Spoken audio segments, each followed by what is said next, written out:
This is Andrew, and this is Keen On, the daily now.tv chat show with some of the world's leading thinkers and writers. Hello, everybody. It is Friday, August the 4th, 2023, coming to another end of the week on Keen On. Lots of stuff we've had this week on women, on how we should be thinking about women. A lot of it triggered by the Barbie movie, which is incredibly provocative. I think particularly for women. We had two people on the show recently, Olivia Ruttigliano, who likes the movie, who thinks that it reflects the struggle for justice for women, for representation and recognition. And then yesterday I had Celeste Marcus on the show, the managing editor of Liberty's Quarterly, who believes that it actually was vapid and cynical and exploited women's sense of their self. Certainly those aren't the only shows we've done recently on women. Another show last week was with Lena Andrews, a military historian, on the American service women who helped win World War II. Her book is called Valiant Women.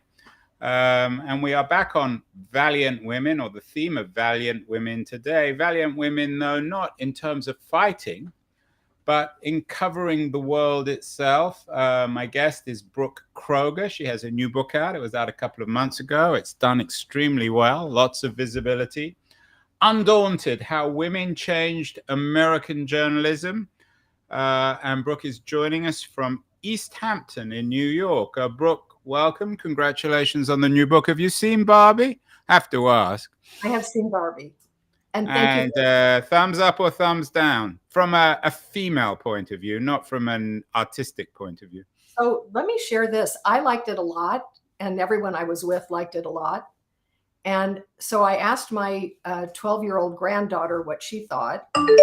And she said that she was like, I think a lot of the messaging passed her by, but she was very focused on the fact that the Barbie series had Ken and Barbie as quite in love, and that in the movie that was clearly not the case. That was like the big news to her. And then yesterday, my 16-year-old granddaughter, who is from abroad, told me her reaction. And she said that this could have been a language issue because English is not her first language, but she speaks English very well.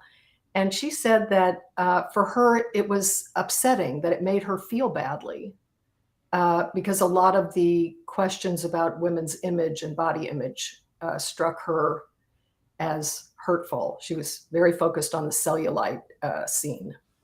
So I thought those were, kind of surprising responses from people who are not my age. I just share that.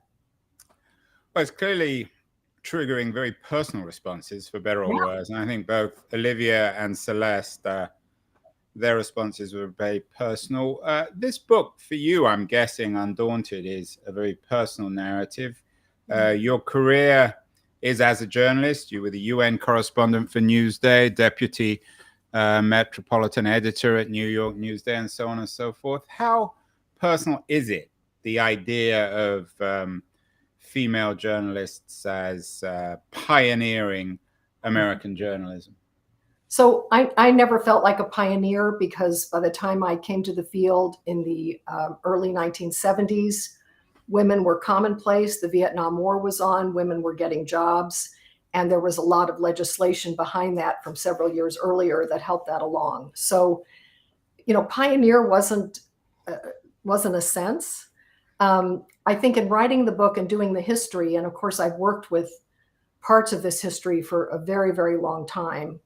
And the book was not my idea. It was the editor's idea, who is a man, a very senior man. And that's an interesting aspect of how this came about. A man, if you turn this on its head, a man would never acknowledge that.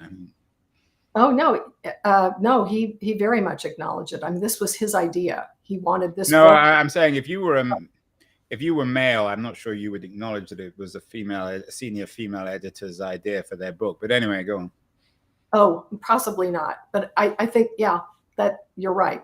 But that is interesting, and I think remains interesting. To one of the things that helped in writing the book was a lot of the things that women experienced 200 years ago, 100 years ago, 50 years ago, 5 years ago, are things that I understood from a perspective of having lived through periods where those things were still true. So, yes. So coming back to the subtitle of the book, How Women Changed American Journalism, the book deals with, and we're going to touch on them, everyone from Nellie Bly and Ida Tarbell and Ida Wells to Janet Malcolm, Joan Didion, Cokie Roberts. We'll talk about them later as individuals. They're very distinguished American journalists, which is one narrative. But how have, in your view, how have women generally changed American journalism? What does that actually mean for women, for successful and perhaps sometimes unsuccessful female journalists changing American journalism? So the book contains a number of examples where you can see that the presence of women created change. In terms of coverage in wartime, when women were excluded from the battlefield, they came with other ways to cover war. That would be one way. In political campaigns, Anna Quindlen tells a story when Geraldine Ferraro was up for vice president, how she got the Times to stop, how she and others got the Times to stop describing clothes. Like, why were we describing women's clothes? Things like that became set piece ways of functioning. As women came more into the field, it became unattractive to be talking about Pretty Little, pug-nosed poetess. I mean, phrases like this, which came into the language and were used even by women and men. So that would change. Charlene Hunter Galt got the Times to stop using Negro and to use the word Black. But is that, a man could have done that, or is that something specifically female in your view? A man didn't. I think in that case, a man didn't. And yeah, I agree with you. That could go either way, but the fact is she did that. But can you have it both ways? I mean, I'm sure we could go through the annals of journalism and find men who accomplished other things, and someone could write a book saying how men changed American journalism. Absolutely. I mean, women are often credited with bringing the human side to war, and yet we have great examples of men, women winning Pulitzer Prizes for the same. So I agree with you about that. But I think that the mass of women did more of those kinds of things simply because they were often limited to it. So those would be reasons for change. Women may have invented the interview, but certainly they brought the interview to the fore as a form because they were very good at it. So that's a place where women created, newness. And then, of course, some of the short-lived. So you mean I should be thanking women for my show?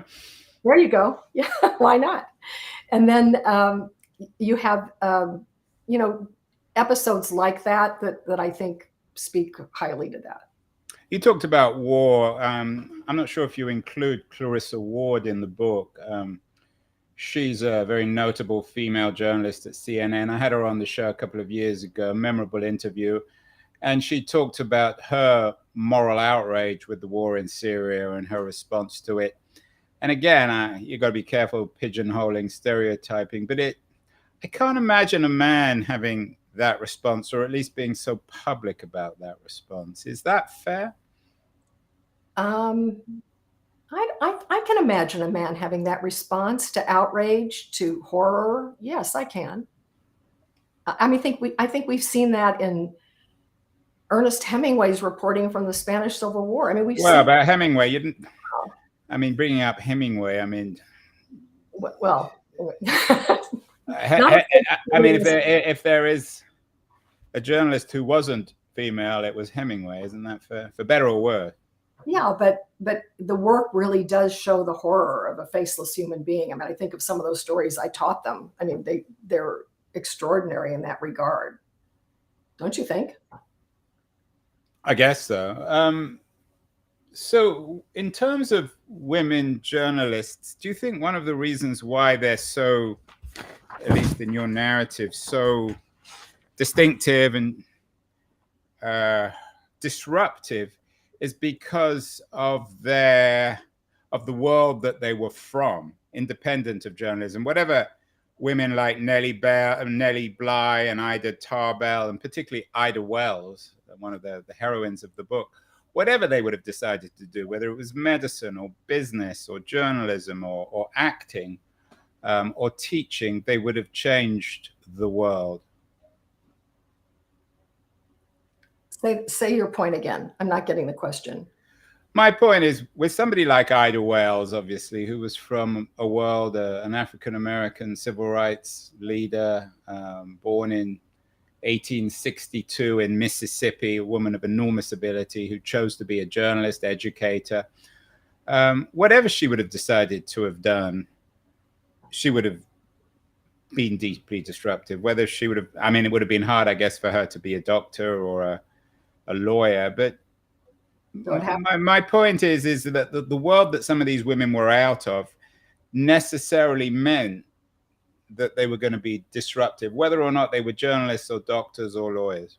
Of course, you were always dealing with the fact that women's sphere was considered what was important: home, church, family, husband, children. And so once women started to break out of that in new ways, there were a lot of forces, including from women themselves, pushing them back into the traditional mold. So that's happening. In the newspaper world, the journalism world in general, you would have an attitude from an editor that I have to protect this woman. You know, I can't send her out late at night. I can't send her, you know, slipping down a banister in her long petticoats. I have to get her a chaperone. That's going to cost me double money. So those are reasons I wouldn't want her here.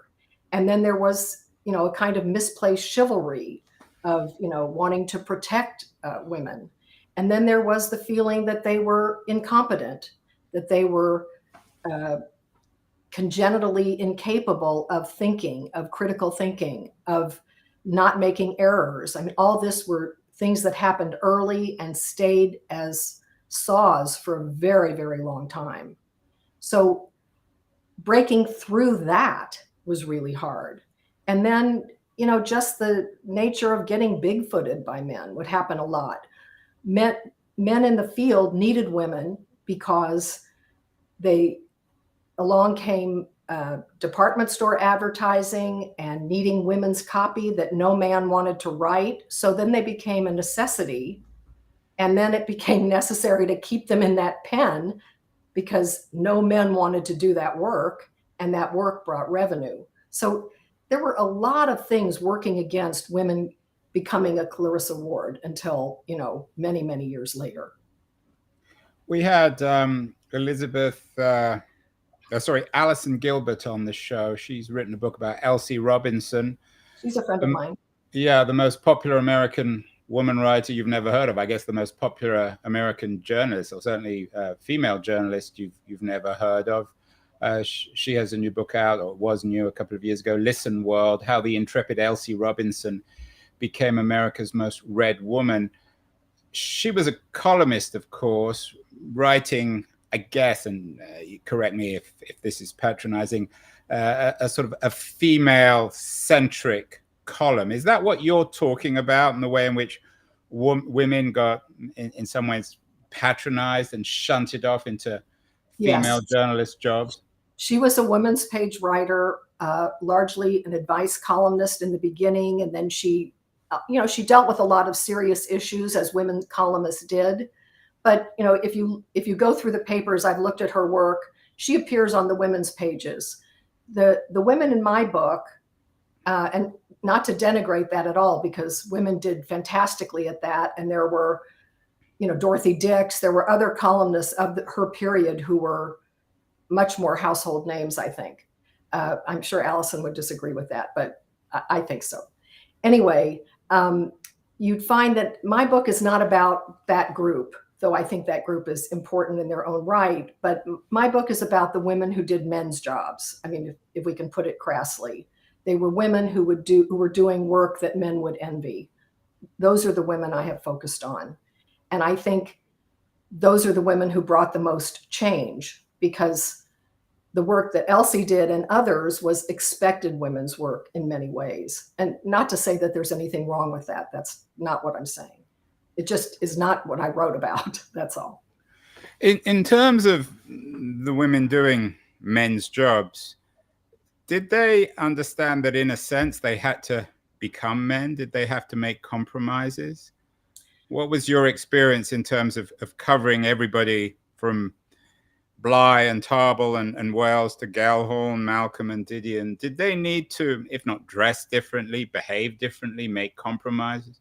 So I don't think so. I think what's interesting about the women who were able to work at a man's level, if we can put it that way, they were able to do that. They won the respect of the men around them. They were brilliant and often exceptional in their era. So I saw that happen over and over again, that a woman who had everything had no problems from 1840 on, when mass media can be counted as beginning.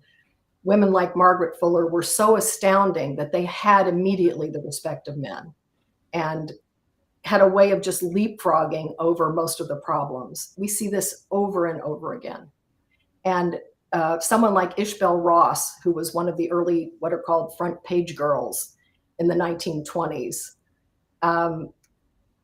when Stanley Walker, the city editor, writes about her, he writes about her as a newspaper man's idea of what a newspaper woman should be, that she was able to work quickly, that she didn't create ruckus in the newsroom, that she wasn't, sitting on tables, crossing her legs, that she wasn't doing things that distracted, that she could cover anything.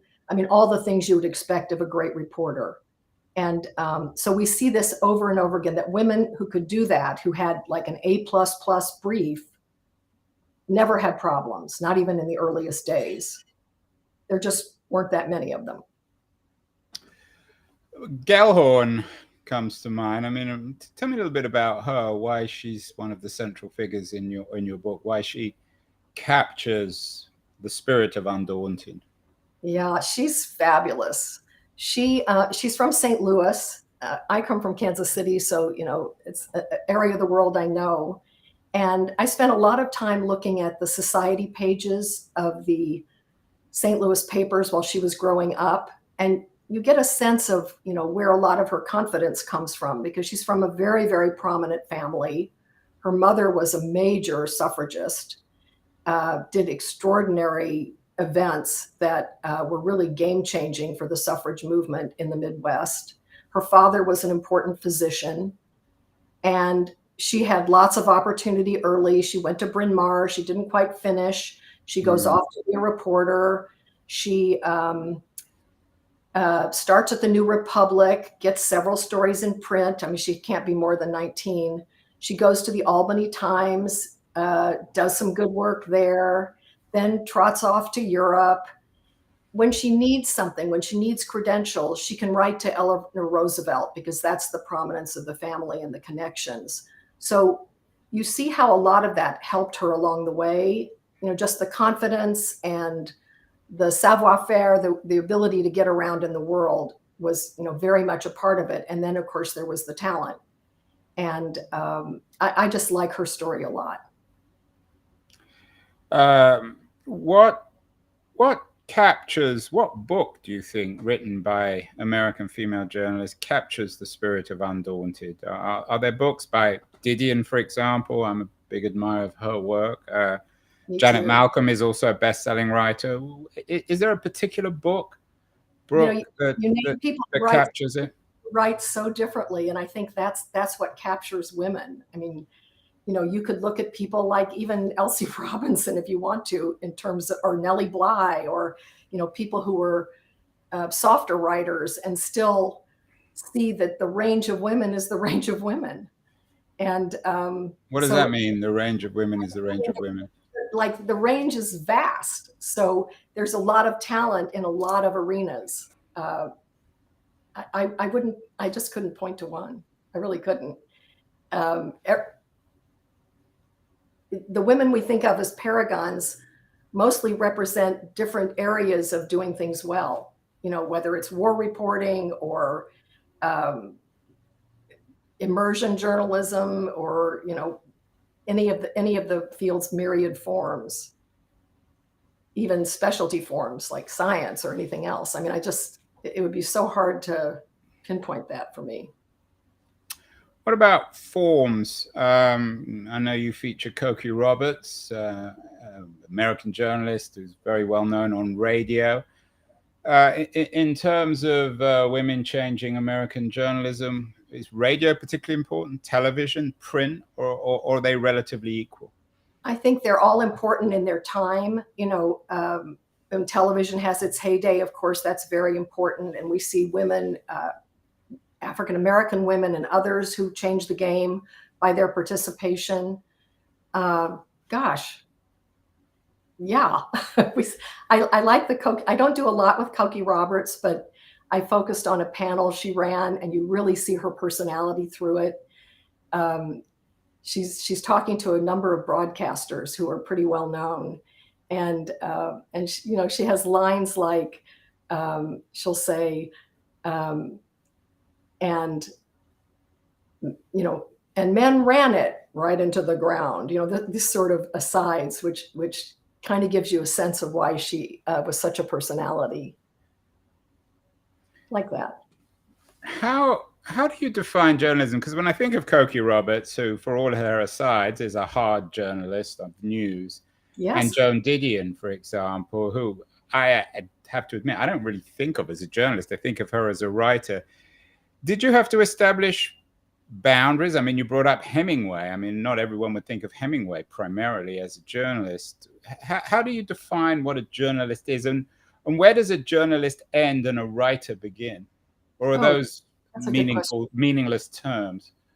I think if the work shows up in magazines and newspapers and journals, that it's journalism. I mean, that's the way I would say that, often collected into larger works of books, but that's where I would put it. If your starting point is, if you define yourself as a journalist, which I think many would, or they wrote in that medium, that would work for me.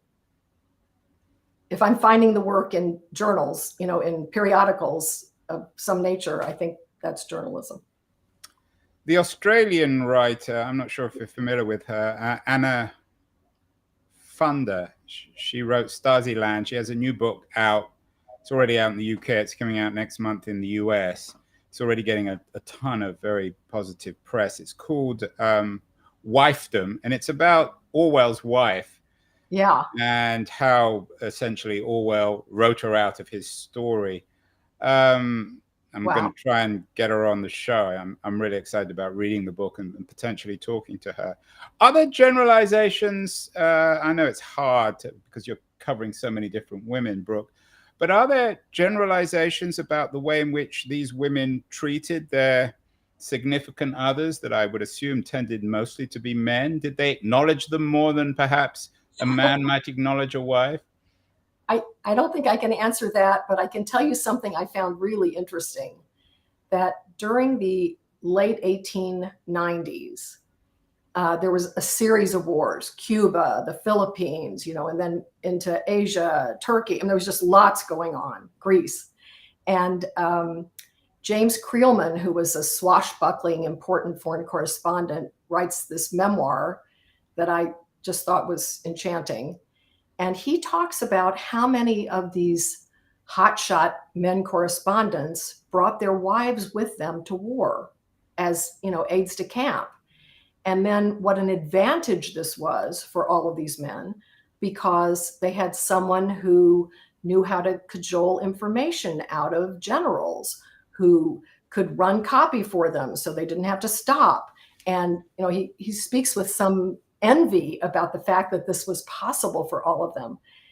And it's just kind of fascinating that there was that dynamic where women were helping men in that way. And I think, having been a foreign correspondent for 8 years, I was, not partnered at the time, but a lot of people had that help from their spouses. So that's kind of a great thing. The New York Times review loved the book. The couple of minor criticisms of the end are, one is that you tend to treat most distinguished female journalists as progressives. One that comes to mind is, of course, the famous muckraking journalist, Ida Tarbell, very influential in the progressive era. Is that a fair criticism? Do you write conservative female journalists out of your narrative? I don't think so. I mean, I really don't think so. And Ida Tarbell, was not a suffragist. I mean, the one major movement of her era, she was Oh, not. she wasn't? No, she was not. So in spite of being a muckraking journalist, she didn't think women should have the vote?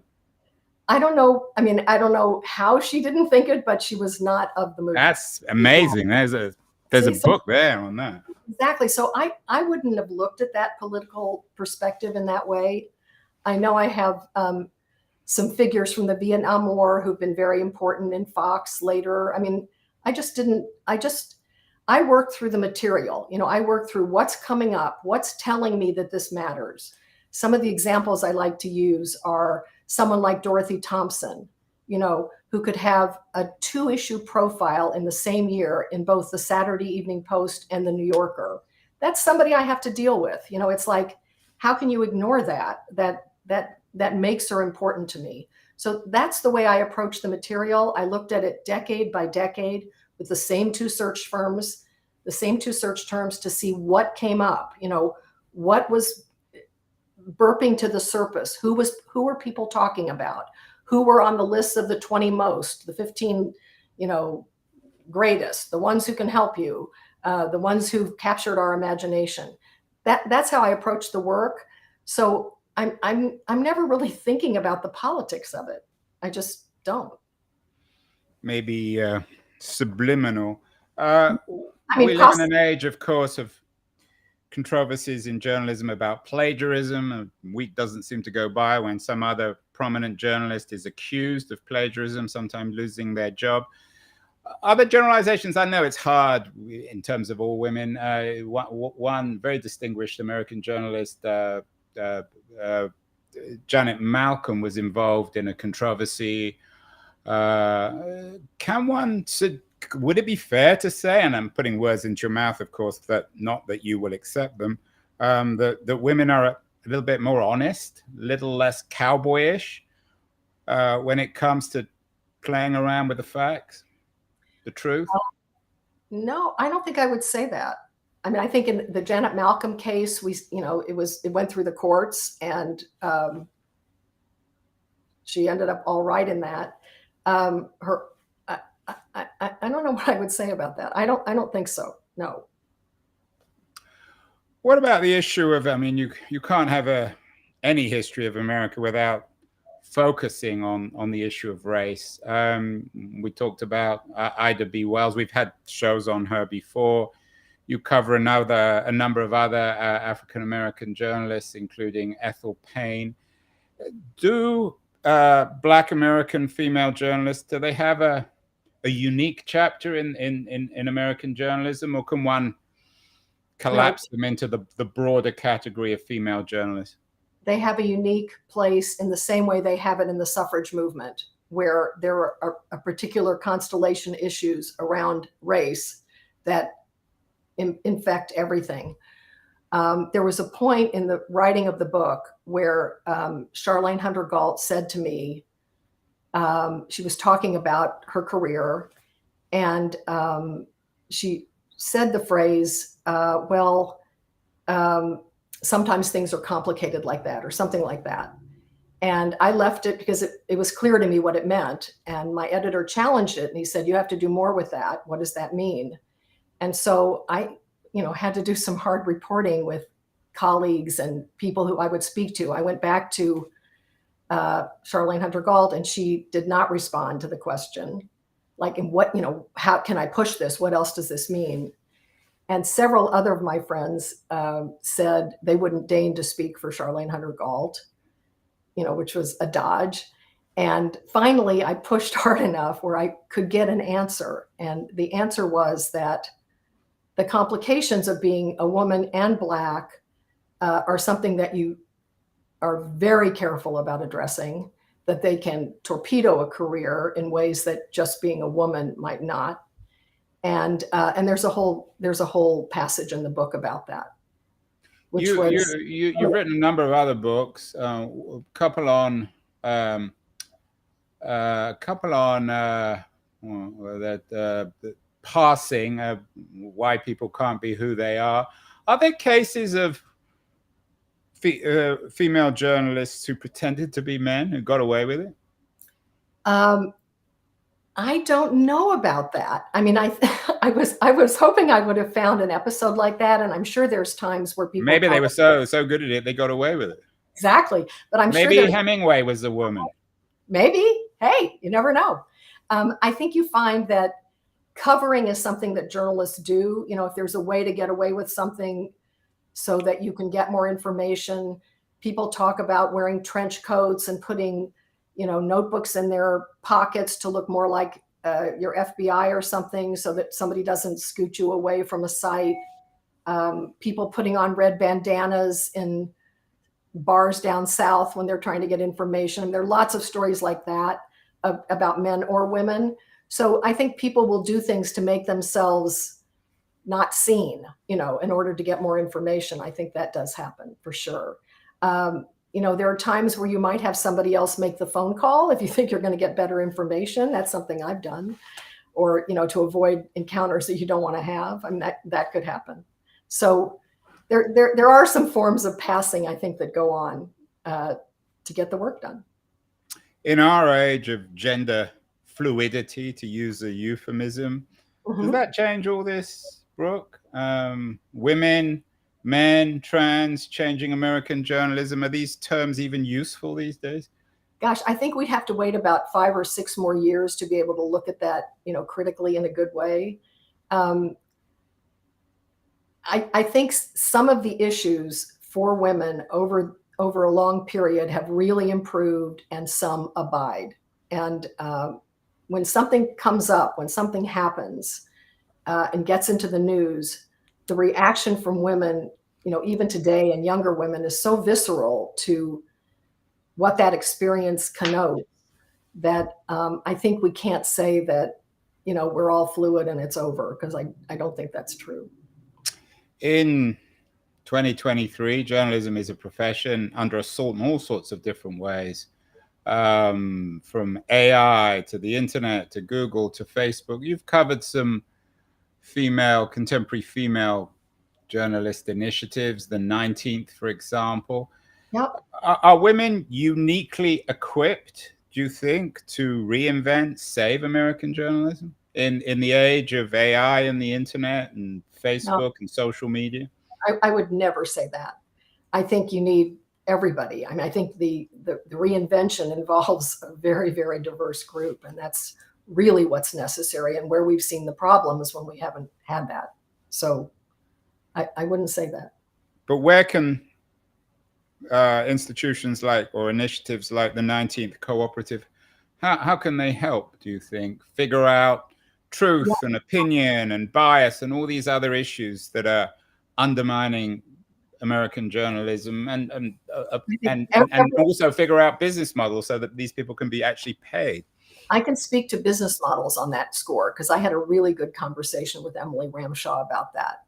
And it seems to me that several of these women-run big nonprofits have been exceptional in benefits, like really extraordinarily important benefit packages where, you know, leave and caregiving and all these elements that are harder to get through the big institutions have been incorporated. And that was interesting to me, that every single one I spoke to that had a great and progressive package was a women-centric organization or run by women. And so I think that that's an important place where you can see some change. In terms of the work, we all have to do the work. Everyone. I mean, Lauren Powell is one of the great funders now of independent journalism. I think she's put a lot of money into The Atlantic. Do you think female philanthropists like Powell bring a particular female sensibility, or again, am I making gender generalizations? I think that's a gender generalization. I think you want people who care about great journalism, and that's what we really need, and sustaining it. Well, Brooke, I usually, with books, the titles are usually not very good, but I have to say that this is an extremely good title. And maybe we will end with this idea of undaunted. What does the word mean? I know what it means in my head. I'm not sure if I can define it. How would you define the word undaunted? So I really wanted to call it dauntless because I thought that was the better word. Is there such a word as dauntless? It's a really great word. And dauntless means get out of my way. It really means get out of my way. Undaunted means without fear, that you have no fear. And I was outvoted.